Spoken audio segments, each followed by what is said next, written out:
Students, welcome to पढ़ो engineering. तो आज इस क्लास में हम सीखेंगे एरेज इन डीएसए। लास्ट की क्लास में हमने क्यू एंड स्टैक क्या होता है ये बहुत अच्छे से सीख लिया है। आई होप आपको वो कॉन्सेप्ट समझ में आ गए होंगे। Arrays and types of array हम इस वीडियो में सीखेंगे और नेक्स्ट वीडियो में हम सीखेंगे operations of array. Okay, array ये कॉन्सेप्ट है हमने ऑलरेडी जावा में भी सीख लिया है। लिटिल बिट सेम होता है arrays in Java and arrays in DSA. Let's start with arrays.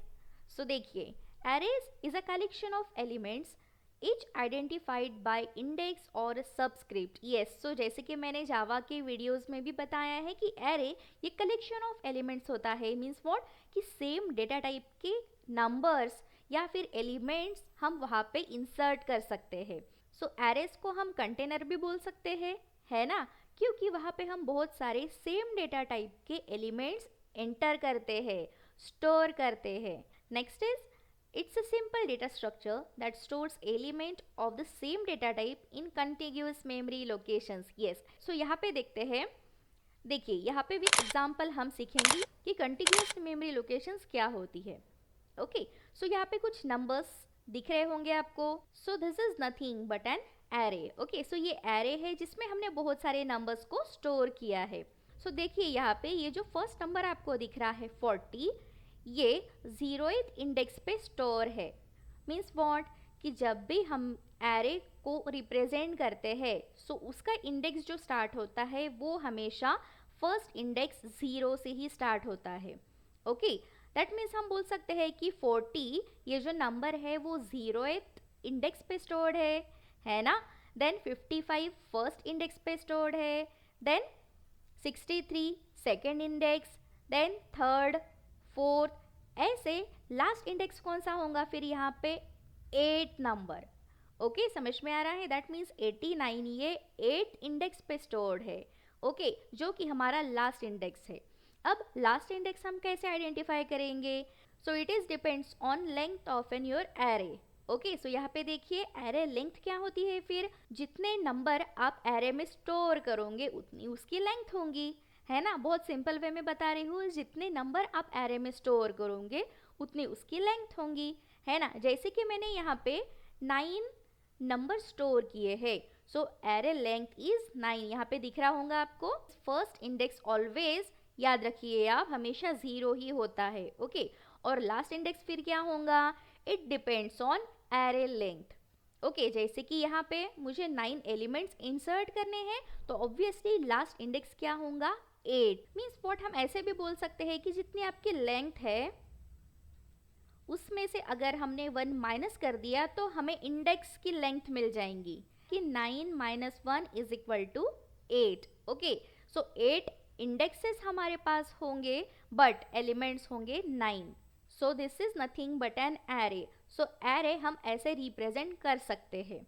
Okay, ये जो इंडेक्स का कॉन्सेप्ट मैंने बताया है वो काफ़ी ज़्यादा इम्पॉर्टेंट है। नेक्स्ट पॉइंट देखिए, array are widely use due to their simplicity and ease of implementation. Okay, बहुत ही सारे प्रोग्राम्स में या फिर बहुत सारे प्रोग्रामिंग में हम एरे का कॉन्सेप्ट यूज करते ही करते हैं। क्यों? क्योंकि लेट्स टेक एन एग्जाम्पल। जैसे मुझे कोई भी एक स्टूडेंट का डेटा स्टोर करना है एरे में। ओके, तो वो बहुत इजीली हम स्टोर कर सकते हैं, जैसे कि stud1 इज इक्वल टू 30 और या फिर अदर इन्फॉर्मेशन यहाँ पे स्टोर करेंगे, है ना। बट मुझे और number of student that is 50 student के अगर मुझे रिकॉर्ड्स स्टोर करने हैं तो वो तो काफ़ी हेक्टिक हो जाएगा। पहले फर्स्ट स्टूडेंट का रिकॉर्ड स्टोर करना पड़ेगा, देन सेकेंड, थर्ड, फोर्थ, ऐसे करते करते हम 50 तक पहुंच जाएंगे। तो ये तो काफ़ी लंबी प्रोसेस हो जाएंगी, है ना। तो ये सारे एफर्ट स्टोर करने के लिए हम यूज़ करते हैं एरे का। एरे में ये चीज़ काफ़ी इजीली हो जाएंगी और विद इन 1 लाइन हो जाएंगी। इसीलिए लाइन ऑफ कोड को लेस करने के लिए या फिर अपना टाइम सेव करने के लिए, कोड को काफ़ी सिंपल करने के लिए एरेज का यूज़ होता है। तो अब नेक्स्ट देखते हैं representation of an array in C. Yes, represent कैसे होता है? देखिए, पहले एक डेटा टाइप हम लेंगे दैट इज इंटीजर। ओके, हम कौन सा भी डेटा टाइप यहाँ पे ले सकते हैं। मैंने जस्ट एग्जांपल के लिए यहाँ पे इंटीजर लिया है। इंटीजर एक वेरिएबल हम क्रिएट करते हैं ARR नाम का और यहाँ पे देखिए हम साइज भी पास कर रहे हैं कि कितने एलिमेंट्स आपको स्टोर करने हैं, है ना। फिर उसके बाद करली ब्रेसेस में हम जितने हमने साइज पास की है उतने नंबर्स की लिस्ट यहाँ पे हम टाइप करेंगे, लिखेंगे। ओके, सो ऐसे रिप्रेजेंट हम कर सकते हैं by using C language. Okay, so ये रिप्रेजेंटेशन जावा में थोड़ा डिफरेंट होगा। अगर आपने जावा का वीडियो देखा होगा तो ये थोड़ा सा डिफरेंट है जावा एंड सी में, तो आप वो वीडियो भी देख सकते हो। इससे आपको काफ़ी क्लैरिटी आ जाएंगी कि हम जावा और सी में क्या क्या डिफरेंस दे सकते हैं। सो बहुत ही इजी है representation of an array. Okay, और ये काफ़ी ज़्यादा इंपॉर्टेंट भी है। Okay, so next point is types of array. So ये भी काफ़ी बार एग्जाम में, इंटरव्यूज में पूछे जाते हैं, और इसमें आपको बहुत सारे प्रोग्राम भी करने होते हैं कि सिंगल डायमेंशन एरे के प्रोग्राम लिखो या फिर मल्टी डायमेंशन एरे के प्रोग्राम्स लिखो। यस, जब आप इंटरव्यूज में जाते हो तब ये क्वेश्चन वहाँ पे होता ही होता है। ओके, सो देखिए there are 3 types of array. So first is single dimensional array. This arrays stores a single row of elements. Okay, जैसे कि मैंने लास्ट में एग्जांपल दिया था, ये रिप्रेजेंटेशन हमने जो सीखा था वो सिंगल डायमेंशन एरे ही है। ओके, सो यहाँ पे देखिए एग्जांपल फिर से। सो इंट मीन्स डेटा टाइप, ये डेटा टाइप है। फिर एक वेरिएबल लेंगे और उसमें हम साइज अपनी पास करेंगे। सो यहाँ में मैंने 6 पास की है, और फिर उतने ही लेंथ के एलिमेंट यहाँ पे हम करली ब्रेसेस में पास कर रहे होंगे। Okay, so this is nothing but a single dimension array. Means what, single dimension बोला है तो सिंगल रो यहाँ पे प्रिंट होंगी आपकी। Next is two dimensional array. ये भी काफ़ी इजी है। This array stores 2 rose of elements. यहाँ पे देखिए int ARR means variable name है, और यहाँ पे रोज एंड कॉलम की लेंथ यहाँ पे पास की है, और फिर उतने ही एलिमेंट्स आपको यहाँ पे पास करने होंगे। ओके, सो देखिए यहाँ पे रोज 2 क्रिएट होंगी, ये फर्स्ट रो और ये सेकेंड रो, और फिर कॉलम कितने होंगे, कॉलम की साइज हमने दी है 3, है ना। सो 3 कॉलम्स है, 1 2 3, 1 2 3।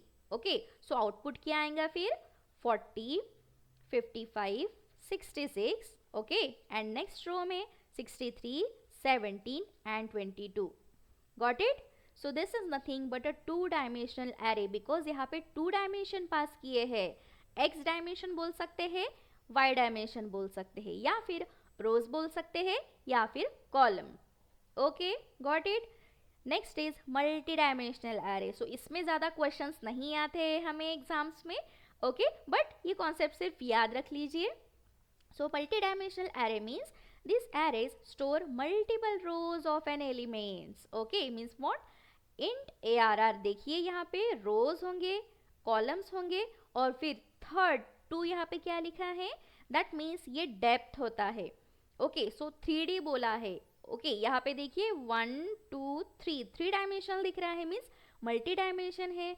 सो 3 डायमेंशन का मीनिंग क्या होता है कि उसमें एक्स एक्सिस भी होता है, वाई भी होता है एंड जेड भी होता है, तभी तो वो 3D कहलाएगा, है ना। सो वैसे ही यहाँ पे रोज, कॉलम्स एंड डेप्थ मीन्स कितने डेप्थ तक आपका एरे स्टोर करेगा values. Okay, so simple example मैंने यहाँ पे लिखा है, देखिए। सो ये फर्स्ट रो होंगी आपकी और ये सेकेंड रो। ओके, तो आप सोच रहे होंगे कि मैम ये फिर तो ऐसे ही आउटपुट देगा। नहीं, इसका आउटपुट ऐसे आएगा, देखिए। सो यहाँ पे पहले आपको 2 रोज का एरे डिक्लेयर करना होगा। ओके, मीन्स व्हाट कि यहाँ पे 1 और 2 रोज क्रिएट होंगी।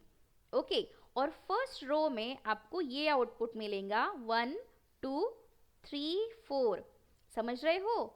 एंड फिर सेकेंड रो में आपको आउटपुट मिलेगा 5 6 7 8। सिंपली 2 रोज यहाँ पे स्टोर की है, ये सिंगल 1 रो में ही स्टोर की है। That is called as multi dimensional array.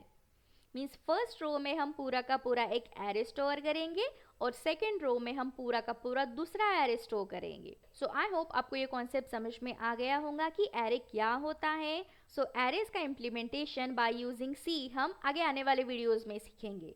Okay, पहले हम थ्योरी कंप्लीट कर लेते हैं, उसके बाद हम इम्प्लीमेंटेशन सीखेंगे। ओके, सो आई होप आपको ये कॉन्सेप्ट समझ में आ गए होंगे। सो मिलते हैं नेक्स्ट क्लास में। Till then take care, bye bye, happy learning, keep learning.